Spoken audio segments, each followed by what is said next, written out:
Welcome and good morning, all of you. I am Mr. Adshu sir. Today, in this video, we are going to see the first unit of standard 9th class.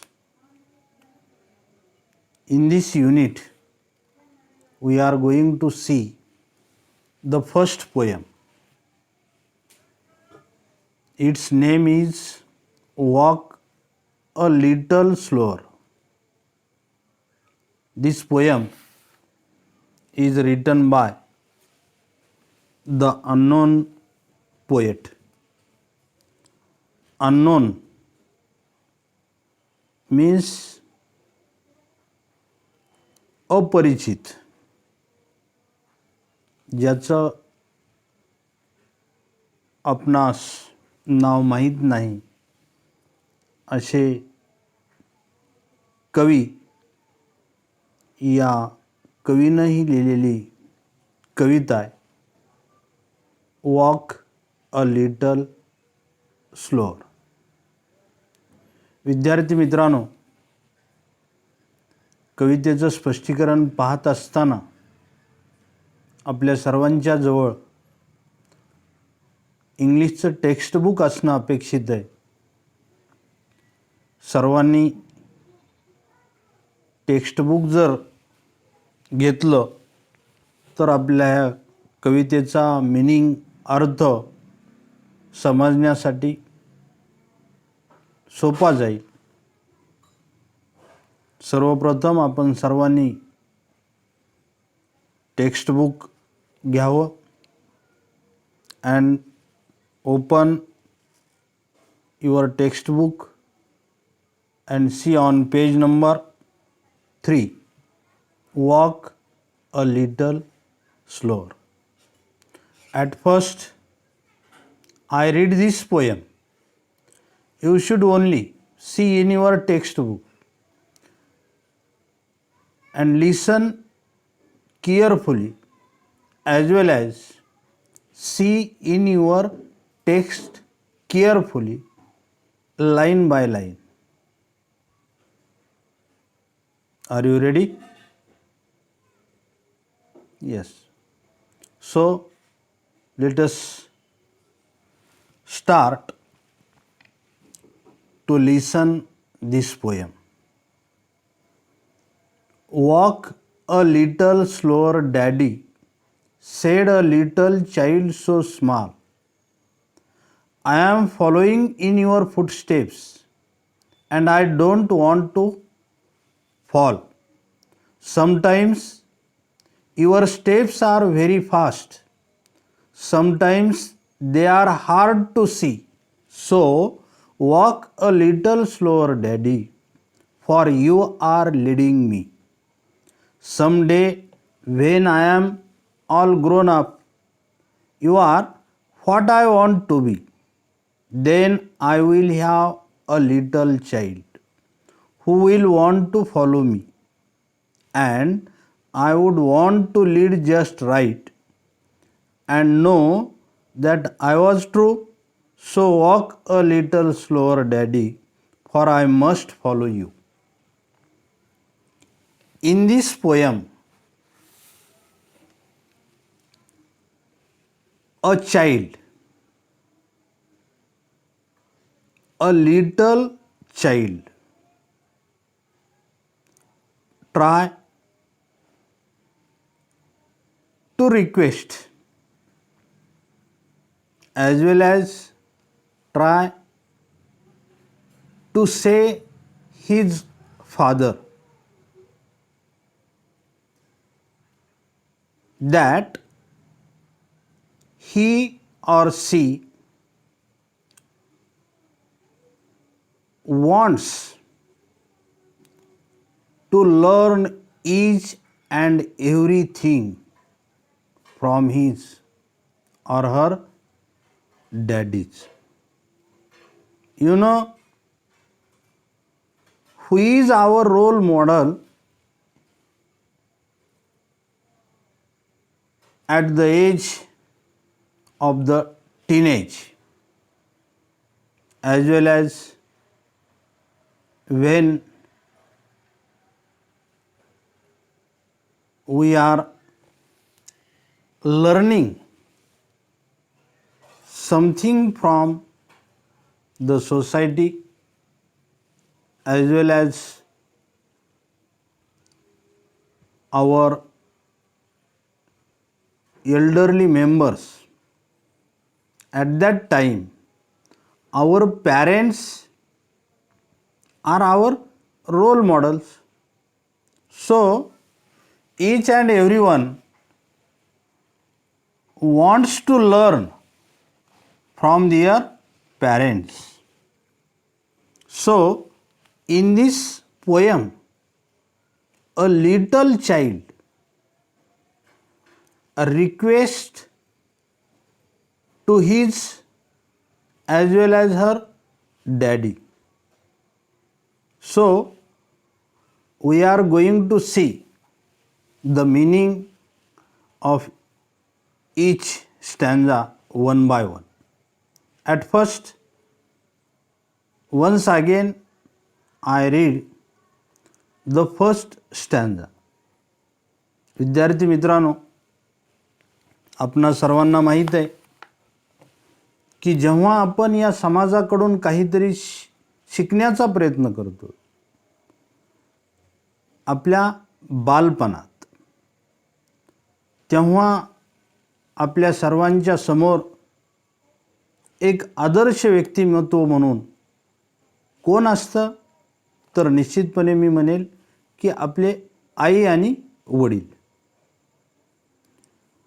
प्रत्येक लहान मूल आपल्या आईवडिलाला आपला आदर्श ठेवत असतात आणि त्यानुसार ते समाजातील गोष्टी, समाजातील व्यवहार शिकण्याचा प्रयत्न करत असतात. परंतु होतं काय की समाजामध्ये जेव्हा लहान मूल आग्रह करतं, काही प्रश्न विचारण्याचा प्रयत्न करतं, अशा वेळेस त्यांना आई बाबा बहुतेक करून, आई आणि त्याचे बाबा बहुतेक करून, तो हट्टी आहे, तुला काही ही गरज नाही, तुला याची आताच आवश्यकता नाही, अशा पद्धतीचे उलट प्रश्न त्यांना करतात आणि त्या मुलाला किंवा मुलीला शांत करण्याचा प्रयत्न करतात. परंतु विद्यार्थी मित्रांनो, आपण लहानपणी निश्चितपणे आपल्याला वाटत असतं की आपण यांच्यासारखं बनावं, यांच्यासारखे कार्य करावं, यांच्यासारखं कृती करावी, यांच्यासारखं नाव लौकिक करायचे, अशी प्रत्येक जणाची अपेक्षा असते.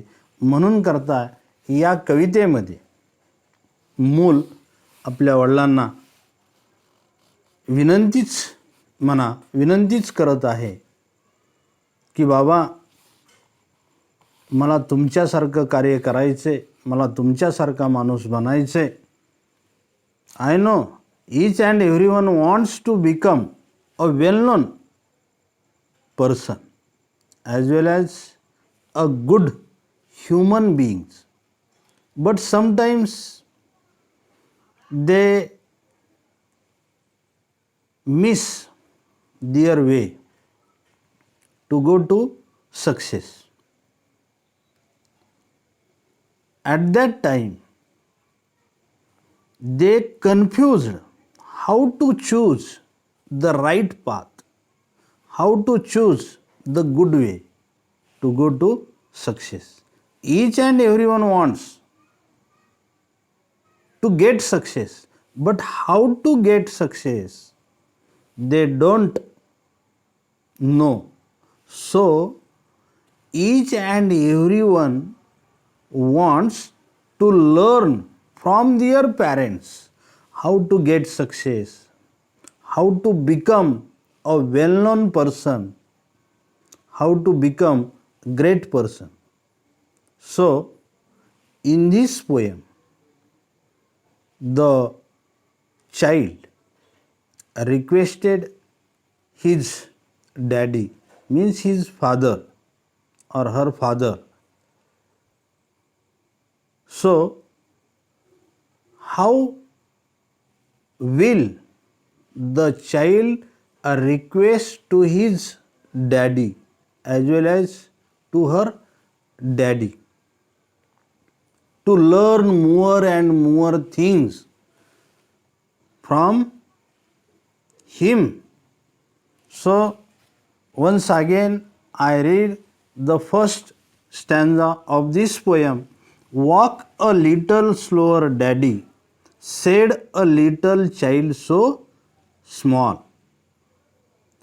I am following in your footsteps and I don't want to fall.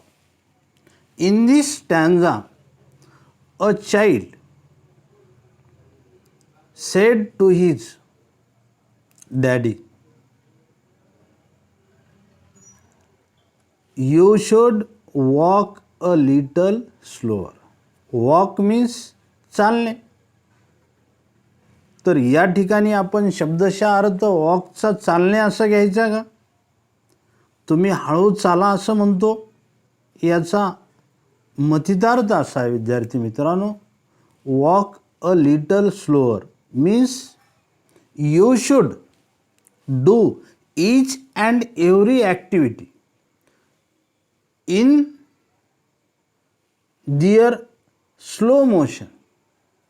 Means the child is very small. He or she will not understand each and everything which are doing his or her father fastly. So he or she said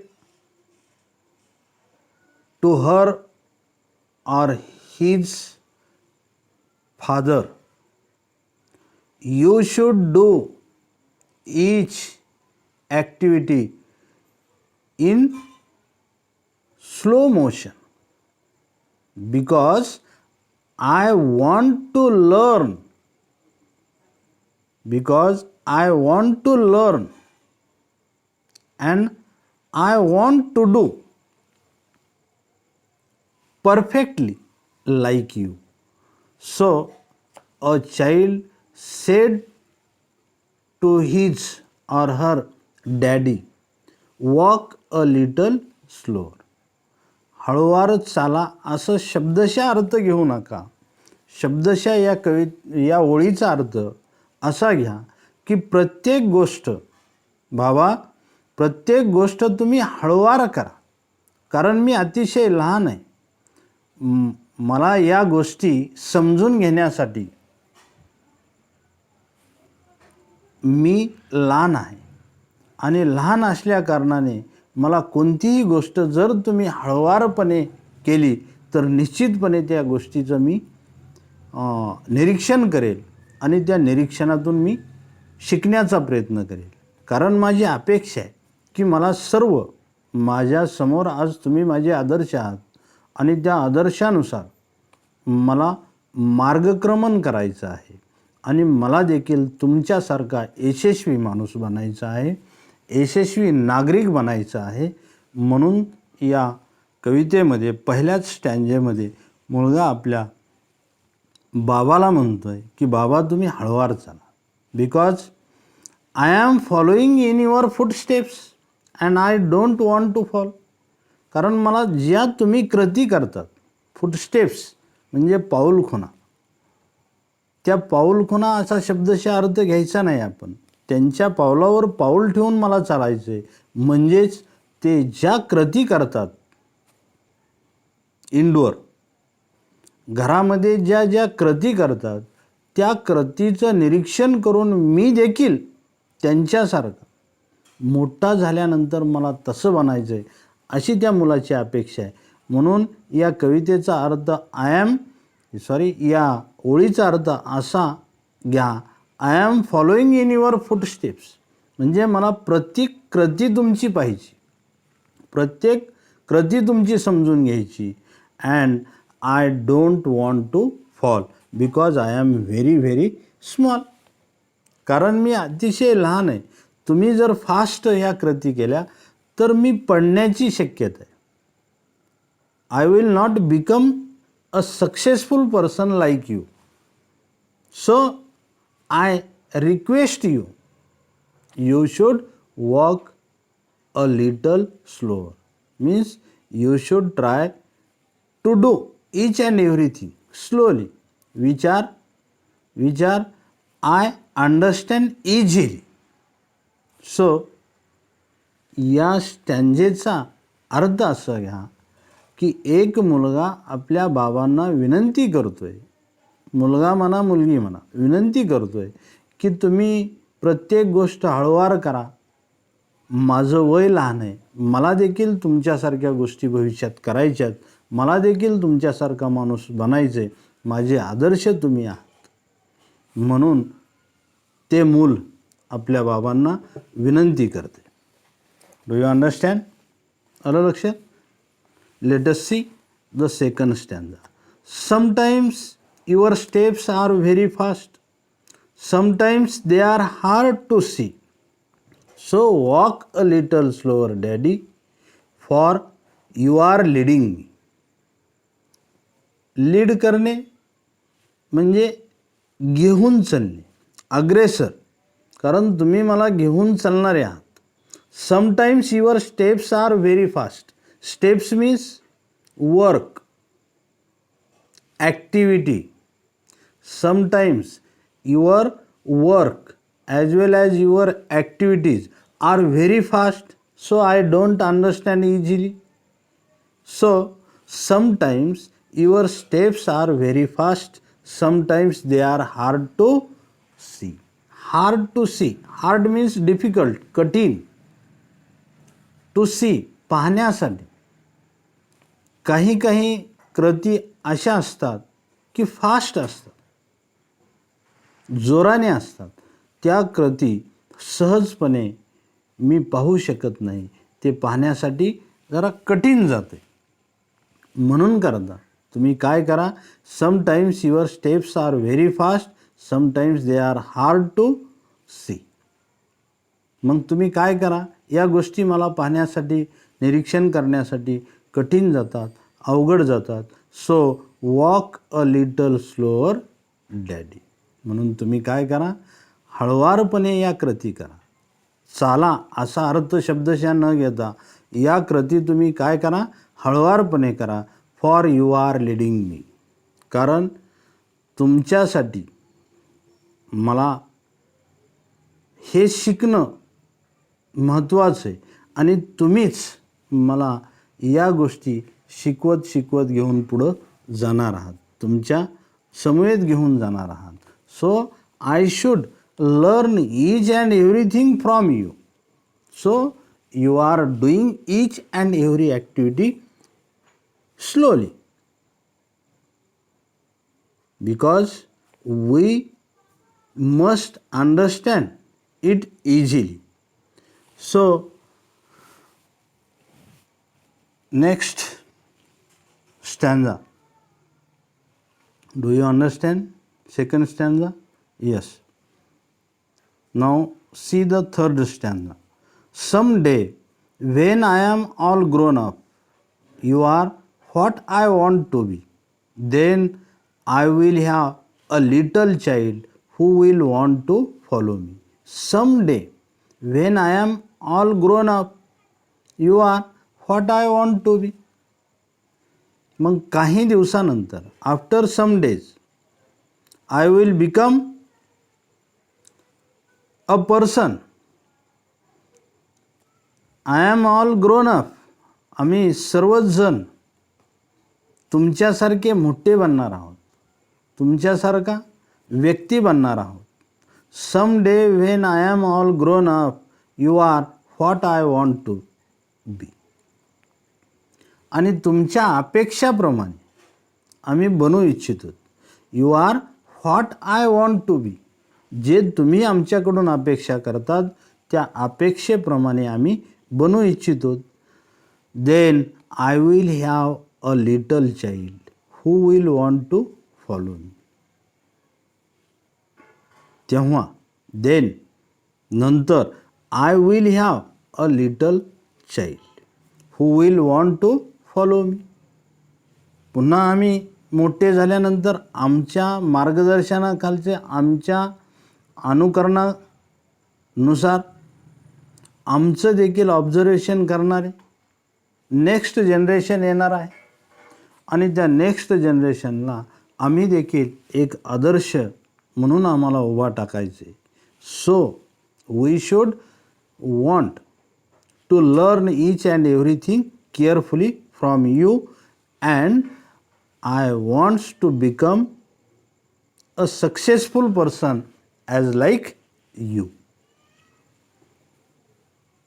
कारण आम्ही भविष्यामध्ये तुमच्यासारखा व्यक्ती बनल्यानंतर, तुमच्यासारखं आदर्श व्यक्तिमत्व बनल्यानंतर आमचं देखील अनुकरण करणारे कुणीतरी त्या ठिकाणी येणार आहेत. तेव्हा मात्र आम्हाला या सर्व गोष्टी व्यवस्थित करता यायला पाहिजेत. तरच आमचं नेक्स्ट जनरेशन त्या पद्धतीनं आमचं अनुकरण करेल. Do you understand third stanza? Yes. Now see the last stanza of this poem. And I would want to lead just right and know that I was true. So walk a little slower, Daddy, for I must follow you. In this last stanza, the child said to his father, I would want to lead just right. अगदी मला अग्रेसर योग्य दिशेनं राहायचं आहे, तुमच्या पद्धतीनंच मला अग्रेसर राहायचं आहे. I would want to lead just right. मला आगेकूच करायचे, मला मोठं हळूहळू बनायचे, परंतु अगदी योग्य दिशेनं बनायचे. And know that I was true. आणि हे मला माहीत आहे की मी जे म्हणतो ते सत्य आहे. मला तुमच्यासारखं अगदी योग्य मार्गाने पुढं चालायचं आहे, आगेकूच करायचं आहे, या देशाचा नागरिक बनायचा आहे, कोणाचा तरी मला आदर्श बनायचा आहे. So walk a little slower daddy. म्हणून तुम्ही हळुवारपणे प्रत्येक कृती करा. Because I want to learn perfectly each and everything from you. So again and again, a small child requested to his or her father to do each and every activity which are understanding easily. So, again and again, a child told his or her father, walk a little slower, for I must follow you. कारण मला तुमचं अनुकरण करायचं आहे आणि अनुकरण करून अगदी तुमच्यासारखा आदर्श व्यक्ती बनायचे. Do you understand this poem and its meaning? I am sure you should understand this poem easily, and I wish that you must become a good human being as well as a good role model of your next generation. We will stop here. Okay, see you again.